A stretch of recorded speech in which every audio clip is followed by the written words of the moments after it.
Welcome everybody to the chopping block. I am the Cleaver, Colin Andrew, and today we're coming off a hot weekend in the world of professional wrestling. Over the weekend we saw NXT TakeOver Cardiff, New Japan's Royal Quest, and AEW All Out. What a weekend. I personally thought that NXT TakeOver Cardiff was the show of the weekend. Obviously, I am a diehard WWE fan, since why I talk about mostly WWE and NXT. But this freaking card, man. So it started off with Noam Dar versus Travis Banks. Did not see this match as the opening match for this card, but it was actually a pretty solid opener. I predicted Noam Dar to go over, and yes, he did. Both men I thought showed really good attributes in this match, and it's really all I can say about it. And then after that, we get a surprise. Well, not really a surprise. We all knew it was coming. Cesaro did announce that he was going to make an appearance at NXT UK because he wanted to see what it was all about and he wanted to get a hands-on approach. So we saw Cesaro backstage being interviewed saying he's throwing out an open challenge, and then next thing you know, we get Ilya Dragunov show up, look at him, kind of and walk off, and Dragunov's music hits, he comes down in the ring, and Cesaro is ready to follow. What a fucking banger this match was. Wow. If Cesaro could get matches like this on the main roster, it'd be fantastic, let me tell you. He is the man. And we saw a 40 swing. The king of swings, 40 times. How cool was that? That was really cool. The crowd was behind it. I'm not sure if it was really 40 rotations, but the crowd counted to 40. Normally we get 10. So that match was amazing. Great show of sportsmanship at the end of the match because Cesaro picked up the victory. He came back down while Dragunov is getting back up, and he posted himself in the corner acting like he was going to attack him again, and he runs out and extends the handshake. Says some stuff in his ear, and bada bing, bada boom. So I thought that this match was incredible, and dude, it seriously was. Coming up next, we had the NXT UK Tag Team Championship match, which was the champions, the grizzled young veterans, Zach Gibson and James Drake, defending against Gallus members Wolfgang and Mark Coffey against the what do they call themselves now? The South Wales Connection, or Southern Wales Connection, which is the man with three names, Flash Morgan Webster and Mark freaking Andrews. Mark Andrews band, actually Junior, they did one of the theme songs, Brick by Brick, for NXT TakeOver Cardiff. It's a pretty decent jam. Go check it out on Spotify, Apple Music, Pandora, YouTube, whatever. Whatever you use for your music. This was the match of the night. Hands down, in my opinion, this was a show stealer. We have new NXT UK Tag Team Champions, and they are Flash Morgan Webster and Mark Andrews. I picked Gallus going over in this match, but my God, Webster and Andrews earned so much respect from me from this match. The amount of abuse that these guys took, the amount of offense, the awesome offensive moves that these guys pulled out of freaking nowhere. We got to see a side of Wolfgang that hasn't really been seen, which was awesome. These three teams definitely stole the night. I wouldn't want to have to go after them, that's for sure. Put it as that. But we have new NXT Tag Team Champions, and we'll see where it goes. I have a feeling they're going to be the transitional champion leading into Imperium's Fabian Eichner and Marcel Barthel picking up those titles here, I'm going to say within the next few weeks. I don't know. We'll see what happens, but I'm going with them being the next champions. But moving on, we got Dave Mastiff versus Joe Coffey in a last man standing match. Joe Coffey went over, and I don't know really who won this match, though, in the long run. Both men gave it their all. We had Mastiff with Joe Coffey so hard in the turnbuckle that turnbuckle broke.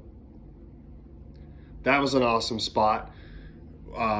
They jousted with chairs. They beat the shit out of each other. They truly did. I mean, this was a great match. It wasn't my favorite match of the card. I thought a few things could have been different with it, but man, they put on a great show. They did. And I'm hoping this is an end to this feud finally. Dave Mastiff has received his first loss in NXT UK, but he wasn't pinned. He didn't tap out. There was a spot at the end where him and Joe Coffey were both getting back up, and they were at 9. And one of those road cases, Mastiff had himself braced on, and Joe Coffey kicked the case out, and he fell back to the ground. So, yes, this is a loss for Dave Mastiff, but until, honestly, he's pinned or submitted, it's really not a big loss in my book. I mean, it is, but it isn't. In my opinion, Joe Coffey needed this win more than Dave Mastiff, especially since Gallus did not pick up the victory for the tag title match. So, I didn't see them burying Gallus completely. So, I was hoping for a king sweep of the kingdom, but hey, it is what it is. Up next, we had Kaylee Ray versus Toni Storm for the NXT Women's Championship match. And we have a new women's champion, and it's about freaking time because I cannot stand Toni Storm. I don't know if anyone has watched a couple weeks back, I believe it was on the NXT party. You can check out at Aftermatch Wrestling, AFTERMATCH space wrestling, or on NoDQ.com. Support NoDQ. I mentioned something about Travis Banks, how the awesome potential that I see in him because of all the things that I've watched when he was in Progress Wrestling. Same thing goes with Toni Storm. But ever since she came to WWE, she's been rubbing me the wrong way. And I am glad that I'm not going to have to hear the stupid, shiny stuff anymore. And in a 43-minute main event, we had the challenger from Dudley, England, Mr. Big Strong Boy, Tyler Bate, versus Imperium's WWE UK champion, and also Progress Unified champion, and I believe MXW Tag champion with Dragunov, Walter, the Ring General Walter. What a banger, folks. Tyler Bate took an ass beating in this match, and he sold it like a true veteran. My God. The Big Strong Boy. All right, so Tyler Bate's what? Probably like 5'7", maybe 5'8", if that, under 200 pounds. And he's throwing around Walter, he had another Tyler Driver 97. He had him up for what? He tried to do the swing. I think he got the swing on him, maybe. Or the spin, I mean. It's not the swing, it's the spin. This match was seriously incredible. Obviously, Walter went over. We all knew Walter's reign isn't done yet in his first pay-per-view defense. We know he wasn't going to lose it. Maybe Tyler Bate will get it sometime down the line. But for now, we'll see what moves on next for the boys of British Strong Style. Because after the match, Trent Seven and Tyler Bate and Pete Dunne were all in the ring together. Pete Dunne and Trent Seven came down to console their friend who was obviously upset after a hard-fought battle, and he lost. These two men left everything out there, and my God. Very, very, very pleased with how NXT TakeOver Cardiff went. I mean, like, Blackpool back in January set the bar. This one raised it a little bit, I think. I don't know if it was, I mean, I know NXT takeovers are always awesome. They're always the thing to watch. They are always something special. And especially with this show going on in the United States early in the day, like, I'm on the East Coast. I'm just outside of Cleveland, Ohio, everybody. So it was 2 o'clock here in the afternoon when that pay-per-view started. If you're on the West Coast, that's 11 a.m. And what was it, 7 or 8 o'clock at night is when AEW's All Out was going on. So I see a little bit of pressure to have a little extra better of a show, but man, I was very, very pleased. I did watch some of AEW All Out. I did read everything. I saw a lot of highlighted clips. I don't have the time to sit down and watch all these hours and hours of hours and hours of wrestling on the weekends. I work 12-hour days on the weekends, open to close. I don't see my family. I don't see anything. So priorities first. I'll get to AEW All Out. From what I saw, good show. Always cool to see Arn Anderson show back up. Chris Jericho winning the AEW title. Hey, good for you, Jericho. That's awesome. But what he did in the process was just made the next guy. He just made Hangman Page. I'm sure Virtue and Big G on Virtue's Rage are going to talk about this. I can't wait to see what the boys on the No DQ panel are going to do for the review. Aaron, Robbie, Virtue. TJS is back this week. Cool. It'll be great. Great to see him again. And Big G. So that'll be coming to NoDQ.com probably Wednesday night, Thursday morning, somewhere around there. So I'm excited to see what they have to say about this. But in my personal opinion, Jericho winning the title put over Hangman Page more, in my opinion, than it was if Hangman Page would have beat Jericho for the title. Maybe down the line we'll get a match between these two again, because Hangman Page did show a hell of a performance. Truly did. And hats off to everybody. The Lucha, I know there's a lot of people griping how everyone says that the Lucha Brothers versus the Young Bucks for the AAA tag team titles in a ladder match should have gone on last, but fuck that. When you're establishing your company and how any company should be, your heavyweight championship, your most prestigious championship, should be the main event always. I am so sick of seeing all these companies putting their freaking title in the middle of the card, or second to last, or third to last, or opening the show, or stop pissing on your titles, folks, because that's what you're doing, especially your main titles. I don't even want to talk about the U.S. title, because that's not relevant worth shit. The IC title isn't relevant worth shit anymore, and the tag titles haven't been relative in the last 5 years, in my opinion. Besides when New Day broke the record, but I'm so New Day'd out at this point that I don't even care. No. Why would you have another promotion's championship go on last? That's what I want to know. That's what I want to know from you people. Why would you want them to have another company's title in the fucking main event when they're trying to promote their championship for the first time? The first ever AEW World Champion. Oh, but we're going to have this match go on second to last. No, if you think like that, sorry. I don't respect your opinion on that one, because it's just fucking stupid. That I digress on that one. I didn't watch anything on New Japan. I caught a few highlights from Twitter.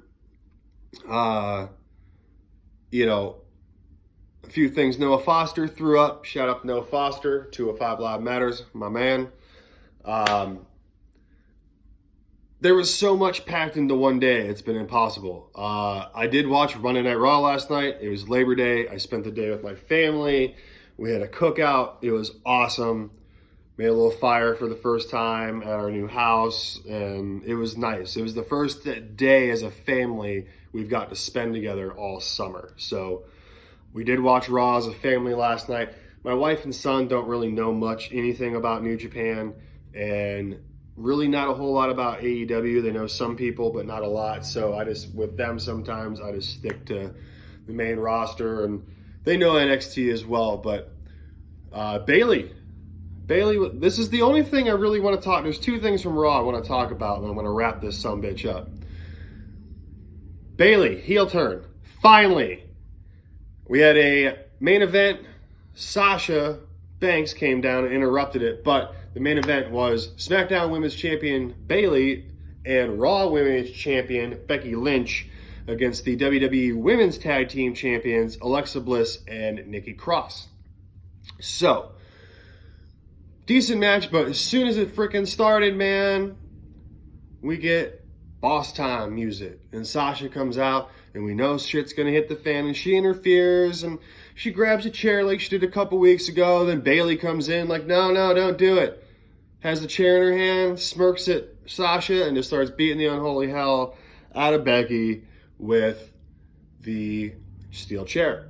The crowd erupts in a positive way. So we all wanted this for a long time. We've always wanted heel Bayley. Her character hasn't really worked for her on WWE main roster. It worked awesome in NXT, don't get me wrong. But finally, hopefully, we get a true heel Bayley. And this is cool because at Clash of Champions, all of the four horsewomen, the original four horsewomen of WWE, are in the titles match, because we got Becky versus Sasha and then Bayley versus Charlotte. So I'm expecting a Charlotte face turn through this whole thing somewhere down the line. So, and we also got a new Firefly Funhouse, folks. These are always so fun. Bray Wyatt is the best thing going in professional wrestling today, hands down. Fight me on it and you will lose. We had him pop up, and he had all everybody, Rambling Rabbit and, Husky the Pig, and Huskus. And then he has a buzzer, or a puppet of Vince McMahon pop up saying, "How dare you challenge Seth or Braun to a match at Hell in a Cell?" And he's like, "Oh, sorry, sir. And he pulls out a stack of money and starts putting money into Vince McMahon's mouth, and he disappears. He's like, "Look what I made you, though." And he says the Fiend helps him inflict pain, while the Firefly Funhouse helps him heal from it. And then we saw the Fiend mask, and because there's been some rumor going around that he's going to be getting a Universal Championship match at Hell in a Cell. So we've already seen Bray Wyatt as WWE Champion when he won it in Elimination Chamber. But let's see him as Universal Champion and give him the monster dominant run that he has always deserved. He's always been something special since the get-go. Run with it, WWE, and don't fuck it up. This is this week's episode of The Chopping Block. Make sure that you go check out Aftermatch Wrestling, AFTERMATCH space wrestling on YouTube. Those are my boys Stefan and Jerry doing the finest in what's NXT and the NXT party. Got over 100 subscribers. Keep plugging away, boys. Check out my boy Noah Foster for 205 Live Matters. YouTube.com/users/Noah Foster 210. Cindy G, for all your independent needs, simply _C_OK on YouTube.